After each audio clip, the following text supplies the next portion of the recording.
Seigneur, merci pour ta grâce. On se remet en toi ce matin pour écouter ta parole. Ta parole est vie et on te prie, Seigneur, pour que tu ouvres nos cœurs, nos esprits, pour que tu nous donnes de la comprendre et de l'assimiler. Que cette parole puisse venir s'installer dans nos cœurs, vivre en nous et produire les fruits que tu attends. Amen. Bonjour à toutes et à tous. Est-ce que vous êtes du style à vous faire du... Ah, on n'entend pas. Est-ce que vous êtes du style à vous faire du souci? Ça va, vous m'entendez là? Ouais, ça y est. Ok, bonjour à tous. Est-ce que vous êtes du style à vous faire du souci? Certaines personnes sont plus anxieuses que d'autres. On n'est pas tous logés à la même enseigne à ce niveau-là. Mais en fait, quand on regarde bien, tout le monde connaît le stress. Parce que c'est juste une histoire de seuil qui diffère d'une personne à une autre. Et donc pour tous, il y a des situations qui mettent notre foi au défi. Mais la bonne nouvelle, c'est que Jésus connaissait nos préoccupations et qu'il a parlé sur ce sujet des soucis. On va lire ça en Matthieu au chapitre 6, à partir du verset 25.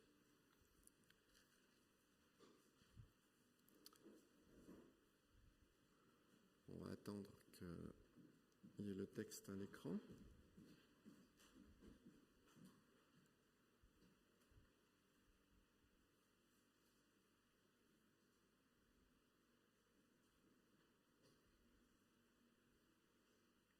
Voilà. C'est pourquoi je vous dis, ne vous inquiétez pas pour votre vie, de ce que vous mangerez, ni pour votre corps, de quoi vous serez vêtus.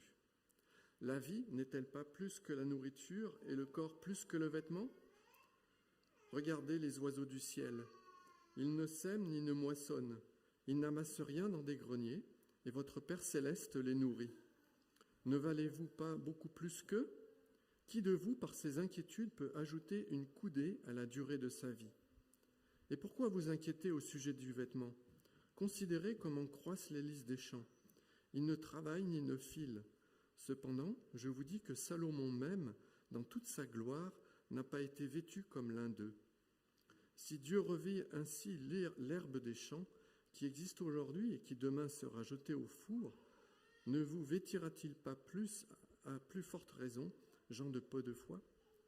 Ne vous inquiétez donc pas, et ne dites pas que mangerons-nous, que boirons-nous, de quoi serons-nous vêtus? Car toutes ces choses, ce sont les païens qui les recherchent. Votre Père céleste sait que vous en avez besoin. Cherchez premièrement le royaume et la justice de Dieu, et toutes ces choses vous seront données par-dessus. Ne vous inquiétez donc pas du lendemain, car le lendemain aura soin de lui-même. À chaque jour suffit sa peine. Quand le stress monte jusqu'à un certain point, j'arrive à faire confiance à Dieu. Et ça va, je reste en paix. Mais en fait, c'est parce que jusqu'à une certaine limite, je gère le stress par moi-même. Mais quand les circonstances deviennent de plus en plus négatives, alors je me retrouve comme du raisin dans un pressoir. Vous avez déjà vu ça? Je gère de moins en moins. La pression m'écrase, j'ai du mal à prier, j'ai du mal à me concentrer, à lire ma Bible et à ne pas penser sans arrêt à ma situation en fait. Et vous-même, est-ce que ça vous est jamais arrivé de venir un dimanche matin à l'église et au lieu de pouvoir louer Dieu de tout votre cœur, d'avoir l'esprit et le cœur libre, rempli d'amour pour lui, vous avez la tête ailleurs. Votre corps est là, vous vous levez, vous chantez comme tous les autres, mais toutes vos pensées ne sont tournées que vers une chose, vers ce qui vous préoccupe. Et Jésus nous dit dans ce passage de ne pas nous en faire, de ne pas nous faire de soucis et de faire confiance à Dieu. Et la question est, comment est-ce qu'on peut y arriver ? Comment faire comme Jésus? Ça a un peu d'écho.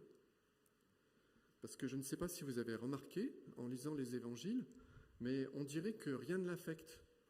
Pourtant, il a plein de combats, plein de luttes, il a tous les pharisiens qui lui tombent dessus, mais il ne réagit pas comme au stress comme nous. À Gethsémane, il est pourtant même en agonie, carrément, mais qu'est-ce qu'il fait? Il prie. Alors comment fait-il? C'est quoi son secret? On va essayer de regarder un petit peu ce qu'il nous dit pour le découvrir. Au verset 25, il nous dit « La vie n'est-elle pas plus que la nourriture et le corps plus que le vêtement? Qu'est-ce que ça veut dire? La vie plus importante que la nourriture, mais si je ne mange pas, je vais mourir. C'est la nourriture qui nous maintient en vie. Pourquoi est-ce que les gens travaillent? Pourquoi est-ce que nous tous, on travaille? Pour avoir de quoi nourrir, se nourrir et nourrir notre famille. Alors de quoi parle Jésus? Est-ce qu'il disait ça parce qu'il était Dieu, et donc supra-humain, et donc il ne connaissait rien à la condition humaine? Non. Sur la terre, la Bible nous dit qu'il avait laissé sa gloire divine là-haut dans le ciel, et que sur la terre, il était comme nous, un simple homme qui connaissait la faim, qui connaissait la soif, qui connaissait la fatigue. Et donc quand il nous dit ça, ou quand il nous dit par exemple aussi, au verset 4 de Matthieu, au chapitre 4, « L'homme ne vivra pas de pain seulement, mais de toute parole de Dieu », s'il peut nous dire ça, c'est en tant qu'homme, parce qu'il l'expérimente. Et en fait, il nous dit là son secret pour ne pas nous faire du souci, mais c'est l'apôtre Paul qui va nous faire comprendre ce qu'il veut dire. En Colossiens, au chapitre 3, versets 1 à 4, on lit « Si donc vous êtes ressuscités avec Christ, cherchez les choses d'en haut, où Christ est assis à la droite de Dieu. Affectionnez-vous aux choses d'en haut et non à celles qui sont sur la terre, car vous êtes morts et votre vie est cachée avec Christ en Dieu. Quand Christ, votre vie, paraîtra, alors vous paraîtrez aussi avec lui dans la gloire. » Et Paul nous dit aussi en Galates 2, 20, « J'ai été crucifié avec Christ, et si je vis, ce n'est plus moi qui vis, c'est Christ qui vit avec moi. Si je vis maintenant dans la chair, je vis dans la foi au Fils de Dieu, qui m'a aimé et s'est livré lui-même pour moi. » Voilà, il nous dit, si je vis, ce n'est plus moi qui vis, vous êtes morts et votre vie est cachée en Christ. Autrement dit, ce que nous prenons pour notre vie sur terre, ce n'est plus notre vie. Et ça éclaire tout le sens du mot « vie » que dit Jésus. Pour le paraphraser, on pourrait donc dire « Votre vie cachée en Dieu est plus importante que votre existence physique sur terre. » Notre existence sur terre, bien sûr, elle dépend de la nourriture, des vêtements, d'un logement, mais ce n'est pas notre vraie vie. Notre existence sur terre, elle est passagère. Nous sommes étrangers et voyageurs sur la terre, nous dit l'Épître aux Hébreux. Nous allons tous mourir un jour, on le sait tous, peut-être même demain, là ou aujourd'hui, en descendant les escaliers. Mais notre âme ne va pas mourir, parce que notre vraie vie est cachée en Jésus. Je ne sais pas si certains d'entre vous ont vu le film Avatar. Même s'il a un esprit un peu New Age, je trouve qu'il peut vraiment nous aider à nous représenter ce que veut dire Jésus. Alors, c'est une image bien imparfaite, ce n'est pas du tout la réalité de Dieu, mais voilà, on peut faire des parallèles. Dans ce film, c'est un film de science-fiction, les terriens arrivent sur une autre planète, mais sur cette planète, ils ne peuvent pas y vivre. C'est pas respirable. Mais par contre, ils peuvent prendre un autre corps, un avatar, adapté à la planète, dans lequel ils peuvent s'incarner.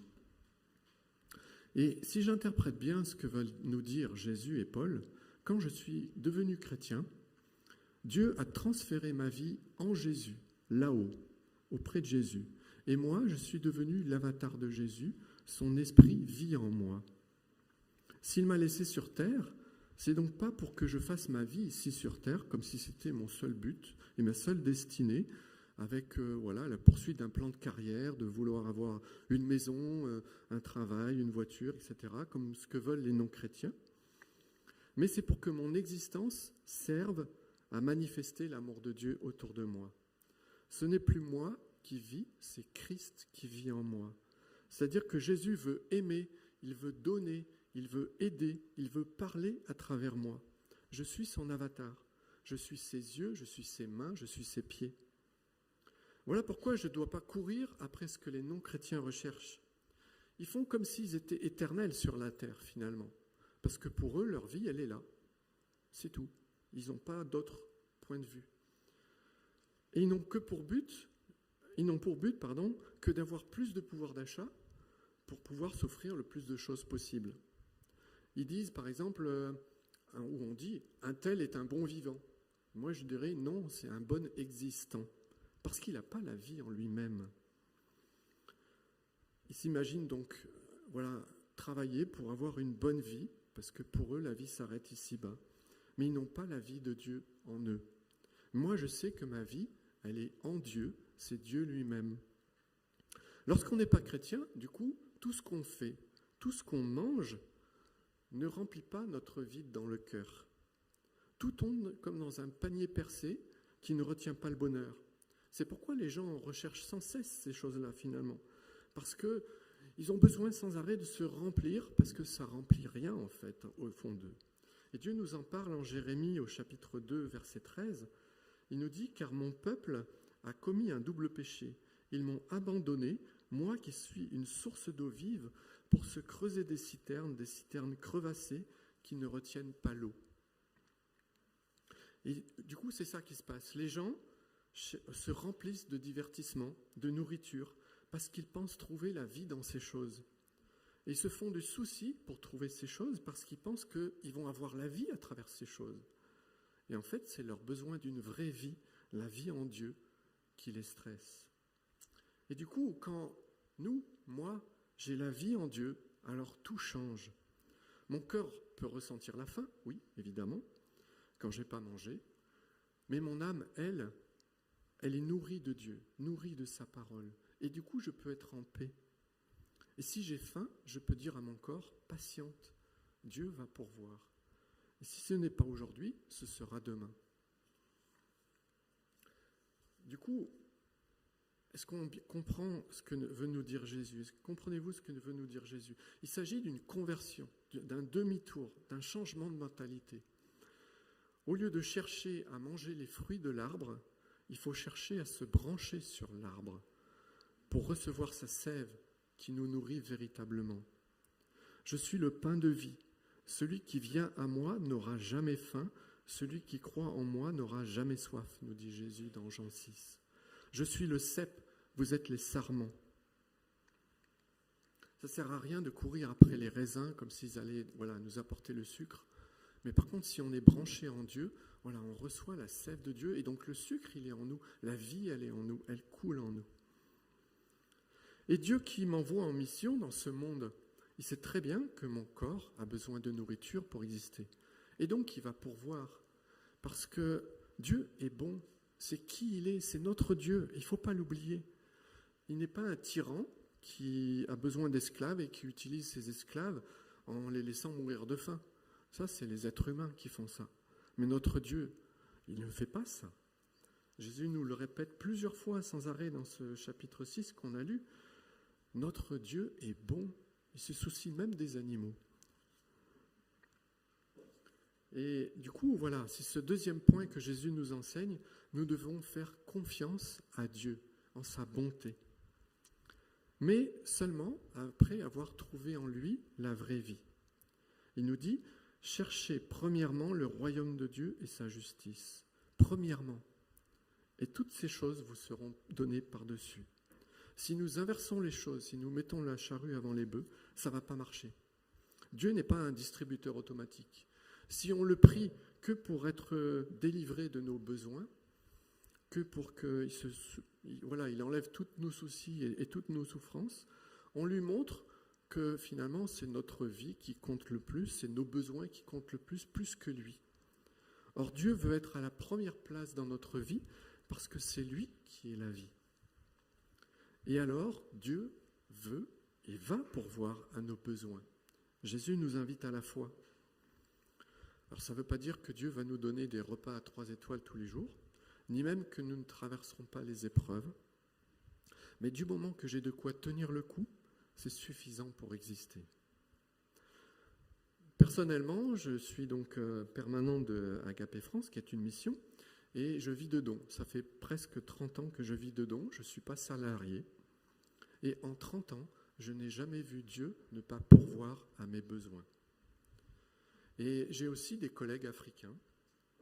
Et je me disais, mais comment ils font ? Parce que nous, ici en Occident, il n'y a pas trop de pauvreté, quoi. Les gens peuvent donner, moi je peux donner, mais là-bas en Afrique, tout le monde est pauvre. Donc comment est-ce que des gens peuvent vivre de dons ? C'est fou.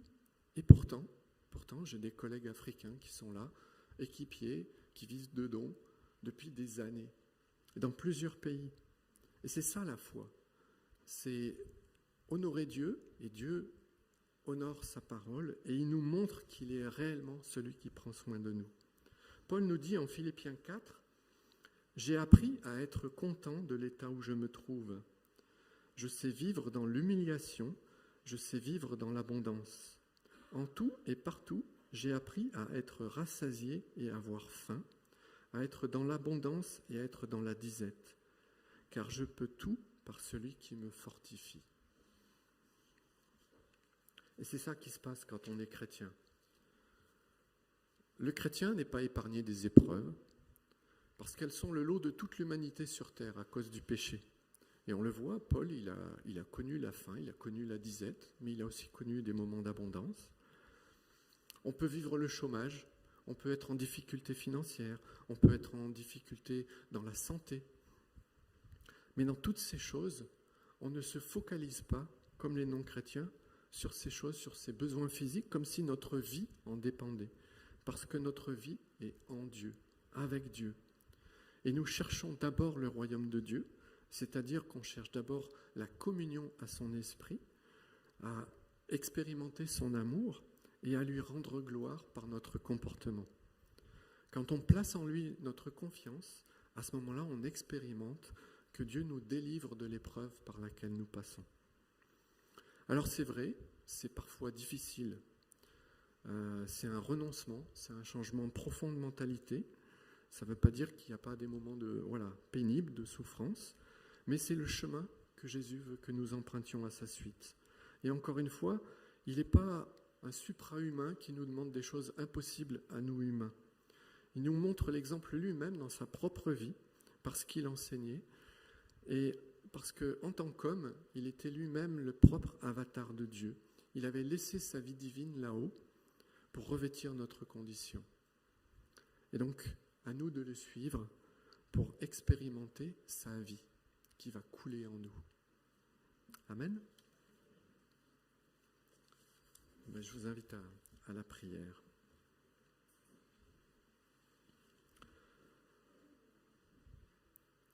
Seigneur, merci pour ta parole. Merci parce que ta parole nous donne des solutions que le monde ne peut pas nous donner. Seigneur, toi, tu as des solutions qui dépassent l'entendement parce que ça vient de toi, ça vient de ta vie spirituelle. Mais en même temps, c'est quelque chose de réel, de concret qu'on peut expérimenter. Ce n'est pas en dehors de notre portée. Seigneur, soutiens-nous dans nos chemins difficiles.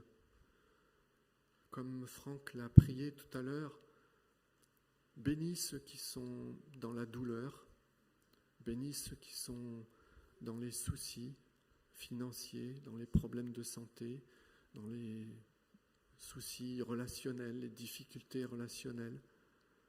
Aide-nous, Seigneur, à tourner nos regards sur toi et à trouver en toi la vie qui va nous nourrir et nous aider à traverser nos épreuves.